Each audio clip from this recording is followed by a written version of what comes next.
Payment వచ్చినాడే చిట్టి మనకు total లెక్క అసలే చెప్పండి. మీకు ఎట్లా నెలకు పడుతుందా వారానికి పడుతుందా? వారానికి రావు, నెలకు రావు. 6 నెలలు అవుతుండొచ్చు, 3 నెలలు అవుతుండొచ్చు. పలానా రోజు డబ్బులు వస్తాయనే బాగుండవు, అర్థమైతాయి. అది ఇన్వాల్వ్ లేదు. ఆయన వచ్చి పైసలు ఇస్తున్నా అన్ననాడే లెక్క మాకు. ఏమన్నా సెల్లకు మాట చదవచ్చిన వాళ్ళకు ఉంది, చదవరాని పరిస్థితి. ఆయన వచ్చిందంటేనే ఉరుకుడు వాడికి. అట్లా పేమెంట్ అసలే మాకు లెక్క దొరకలేదు. పని చేసిన వరకే ఉంది.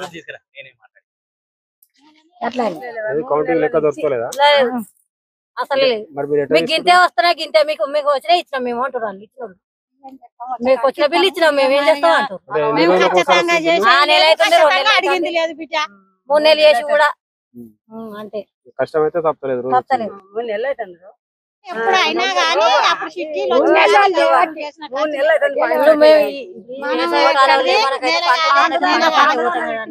అప్పుడు పోయిన పైసలు మన పంట పడినప్పటికి కూడా ఈ బిల్లు అంత లేదు. టైం భయం. ఇప్పుడేం పనిలేదా? నాటు పెట్టింది నాటు పెట్టినప్పుడు ఒక మనిషికి 400 కూలి 500 కూలి ఇస్తుంది. ఇప్పుడు అదేంటి పోటీ చేసుకుంటే రూపాయలు కొత్త కూలి అది పడదా? ఇంకోటి ఏంటంటే ఊళ్ళో పని దొరకడం అయితే మంచిదా బాగుందా లేదా? దొరకడు మంచిగానే ఉంది సార్, దొరకడు మంచిగానే ఉంది. కానీ 15 రోజులకు ఒకసారి బిల్లు వస్తే మాకు ఉప్పు తక్కువ అక్కెరకొచ్చు అంతే. చేస్తున్నాం కానీ మాకు 15 రోజులకు ఒకనాడు బిల్లు వచ్చేటట్టు చూడండి. 20 రోజులకు ఒకసారి వచ్చేటట్టు చూడు. ఇప్పుడు ఏం పని లేదు, ఉప్పు తక్కువ కష్టం వచ్చింది. పేమెంట్ తొందరగా కౌంటింగ్ లెక్క దొరకాలి. నా పేరు కూరమ్మ. మాకు ఎప్పటికి పని ఉండాలి, చేసుకుంటాం. మేము పని చేసుకొని బతికేటోళ్ళము. ఎక్కడ పోయినా దూరం ఉంటే కాళ్ళు లేవు నాయన, మాకు నీళ్లు దొరకలేవు, నిప్పులు దొరకలేవు. మరి మేము చేసుకొని బతికేటోళ్ళమే. మరి ఎక్కడ ఏం పని సాతగాక అని మేము చేసుకొని బతుకున్నాం నాయన. ఎక్కడున్నా చేసుకొని బతికేటోళ్ళమే. గడపార కావాలి, పార కావాలి, గొజ్జెలు కావాలి. మాకు ఏది వస్తా కూడా ఇయ్యలే. మా వడ్డీ వాళ్ళకు ఇంత ఊరికి ఇప్పుడు 25 ఏళ్ల సూచి చేస్తున్నాం కానీ ఒక్కనాడు పార ఇయ్యలే, ఒక గడపార ఇయ్యలే, ఒక గొడ్డెలు ఇయ్యలే, ఏమి ఇయ్యలే సారు. అన్ని మేమే తెచ్చుకున్నాం. నీళ్లు కూడా మేమే తెచ్చుకొని తాగుతాం. ఎక్కడ పోయినా ఎవరు తెచ్చిపోసుడు లేదు. ఇన్నేళ్ల నుంచి మేము ఎక్కడున్నా మేమే మోసుకపోవడు, తాగుడు, వచ్చుడు. వచ్చి పోవుడు ఇదే పని చేస్తాం. నడుచుకుంటూనే వస్తాం నాయన, ఏం పెట్టులేదు. 2 కిలోమీటర్లు ఉన్నా మేమే నడిచిపోవు. 5 కిలోమీటర్లు ఉన్నా నడిచిపోవుడే. గుట్ట కింది పోయినాం, పిల్లి ఊళ్ళ కాడికి రాలేకుండా పోయినాం. అంతటా నడిచిపోవుడు, చేసుడే. ఏ ట్రాక్టర్ లేదు, ఆటో లేదు. బండ్లు ఉన్న వాళ్ళు గంగ పోతారు. మా సొంటిళ్ళకి ఏ బండి లేకుండా నడుచుకుంటూనే పోతున్నాం, నడుచుకుంటూనే వస్తున్నాం. వచ్చుడు పోవుడు ఇదే సారు. అనిత కరువు పని చేసినట్టుగా మాకు పైసలు వచ్చినట్టుగా వారం చిట్టి రావాలి. వారం చిట్టి రావాలి. ఈ నెలలో పని చేస్తే ఈ నెలలో మాకు ఇన్ని పడ్డాయని చెప్పాలి. పైసలు ఇచ్చేటోళ్ళు ఏవో ఇస్తారు. ఇక ఏడేసినో ఏం కదా నువ్వు అడుగుపో అని అన్నట్టుగా అంటారు. ఎంత దూరం ఉన్నా నడుచుకుంటూ పోవుడే. గడపారలు ఇస్తామని ఇయ్యలే. మేమే మొనలు పెట్టుకుంటాం. మాయే గడపారలు. నీళ్లు మేమే తెచ్చుకుంటాం. గడపారలకు పైసలు పడతాయి అంటారు, పడలే. పొక్కలు ఇంత రోడ్డు గజాలు తీపిచ్చిర్రు సారు, అవి రాలే. ఇక్కడ అది తోటలే పెట్టిచ్చిర్రు, టేక్ చెట్లు అవి వాళ్ళే. రోడ్డుకై చేపించిర్రు, రోడ్డుకై వాళ్ళే. చేసుడే మాది వేస్ట్ అవుతుంది. పైసలు అయితే వచ్చలేదు. ఇప్పుడు 2 సంవత్సరాలు నిరుడు రాలే. 7 ఇక వస్తాయో కానీ నిరుడు అయితే రాలే. అందరం మా గుంపు. నీళ్ళు ఎక్కడి నీళ్ళు కూడా లేవు. ఇంట్లో తెచ్చుకుంటే సరిపోతాయా? చేసిన కష్టం పడితే అయిపోయింది. కానీ నా పేరు జూకంటి పౌల్, వ్యవసాయ కార్మిక సంఘం జిల్లా ఉపాధ్యక్షుని. ఈరోజు శ్రీనివాసపురం గ్రామంలో కరువు పని చేస్తున్న ఉపాధి కూలీల దగ్గర సందర్శిస్తూ వాళ్ళకి సమస్యలు ఏవైతున్నాయో ఆ సమస్యలు తెలుసుకోనికి వచ్చినాం. అదేవిధంగా ఒకప్పుడు కేంద్ర గవర్నమెంట్ యూపే 2లో ఈ ఉపాధి హామీ పెట్టారు. పెట్టిన నాటి నుండి ఇప్పటి వరకు కూడా అదే అప్పుడు పెట్టిన డబ్బులు అధికంగా ఉండేది, కోట్లకు మీద ఉండేది. ఇప్పుడున్న ఈ ప్రభుత్వం కేంద్ర ప్రభుత్వం ఏదైతే బీజేపీ ప్రభుత్వం వచ్చిన కాంచెల్లి వీళ్ళది సన్నకారు చిన్నకారు ఏదైనా పని చేసుకోవడానికి ఇబ్బంది పడే పరిస్థితి చేస్తున్నారు. అదే విధంగా ఈజీఎస్ అని పెట్టేసి ఆ ఊళ్ళల్లో ఈ డబ్బులు తీసుకుపోయి సీసీ రోడ్లు మోరీలు కట్టుకున్న పరిస్థితి దాపురించింది. ఇది మోడీ గారి ప్రభుత్వం ఆధీనంలో. కానీ ఇప్పటి వరకు వాళ్ళకు సంబంధించింది గతంలో మన టెంటు, అదే విధంగా కిట్ బ్యాగు, మెడికల్ కిట్ ఉండేది. అదే విధంగా మంచినీళ్ళకు పైసలు ఇచ్చేది, గడ్డపార మనబెట్టుకోవడానికి పైసలు ఇచ్చేది.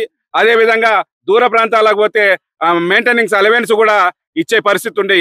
ఇప్పుడు కానీ ఏది ఉన్నా ఇప్పుడు 5 కిలోమీటర్లు 6 కిలోమీటర్లు దూరం పోయినా కూడా వాళ్ళు పంపించే పరిస్థితి లేదు. వారానికి ఒకసారి ప్లే షిఫ్ట్ ఇస్తే మాకు ఎంత పడుతుంది ఏం సంగతి అనేది వాళ్ళకి తెలిసేది. ఇప్పుడు ఆ తెలియని పరిస్థితి ఉన్నది. ఇప్పుడు వారాలు అందులో వీళ్ళు పనిచేసిన వారం రోజులు పనిపోయే పరిస్థితి ఈ 15 సంవత్సరాల నుండి ఏదైతే మన మోడీ గారు వచ్చిన కంచెలు ఇవన్నీ తీసేసిండు. వీళ్ళు నీళ్లు తాగాలన్నా గడ్డపార మనం పెట్టుకుంటే 300 రూపాయలు అవుతున్నది. అదే విధంగా పారం కొనుక్కోవాలంటే 200 రూపాయలు అవుతుంది. ఈ రకంగా నిత్యం వాళ్ళు నీళ్లు కొనుక్కొని వాళ్ళు తీసుకొని వచ్చి ఇక్కడ ఉండి తాగవలసిన పరిస్థితి దాపురిచ్చింది.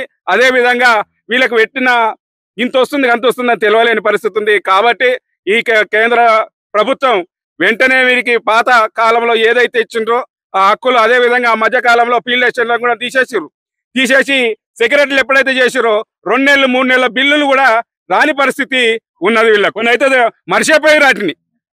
వాళ్ళ ఇప్పుడు అడిగితే ఏమో అప్పుడు ఉండే సెక్రటరీ అయ్యి ఇప్పుడు ఈ మధ్య కాలంలో ఫీల్డ్ అసిస్టెంట్లు వచ్చిన కాంచాలి దానికి ఎంత ఉంది ఏం సంగతి అని చెప్పి పంచవలసి చేసిన పరిస్థితి ఉంది. వాళ్ళకు తోడు ఫీల్డ్ అసిస్టెంట్ కూలీలకు తోడు ఉంటేనే తప్ప ఇది పరిష్కారం అవుతుంది. దాంతో పాటు నెలకు వారం ప్లే షిఫ్ట్ ఇస్తూ చేయాలని మా యొక్క డిమాండ్. అదే విధంగా ఏదైనా అయితే ప్రమాదశాతం ఏదైనా అయినా కూడా వాళ్ళకు కూలీలకు 5 లక్షల ఇన్సూరెన్స్ ఇవ్వాలని ఈ సందర్భంగా మేము వ్యవసాయ కార్మిక సంఘం నుండి డిమాండ్ చేస్తున్నాం. మీరు బొమ్మకంటి లక్ష్మీనారాయణ, నేను వ్యవసాయ కార్మిక సంఘం ఈ ఆలేరు మండల అధ్యక్షుడిని. తర్వాత ఈ మధ్యలో మనది ఉపాధి హామీ పని ఏదైతే దేశవ్యాప్తంగా ప్రారంభించినరో ఆ ప్రారంభించిన కార్యక్రమం ఏదైతుందో అందరూ హర్షించదగ్గ విషయమే. కానీ ఈ రాను ఏదైతుందో దాన్ని బడ్జెట్ తగ్గిస్తూ ఆ తర్వాత ఉపాధి హామీకి హాని కలిగించే పరిస్థితి తీసుకొస్తా ఉన్నారు. కాబట్టి గ్రామీణ లెవెల్లో ఏదైతుందో దాన్ని బడ్జెట్ తగ్గిస్తూ ఆ తర్వాత ఉపాధి హామీకి హాని కలిగించే పరిస్థితి తీసుకొస్తా ఉన్నారు. కాబట్టి గ్రామీణ లెవెల్లో ఉపాధి హామీ అనేది ఏదైతే ఉన్నదో కూలీలకు గుండెకాయలాగా వర్క్ చేసుకోవడానికి వేరే ఊరికి పోయి పని చేయకుండా తన ఊళ్ళోనే తనకు ఉపాధి దొరుకుతుంది.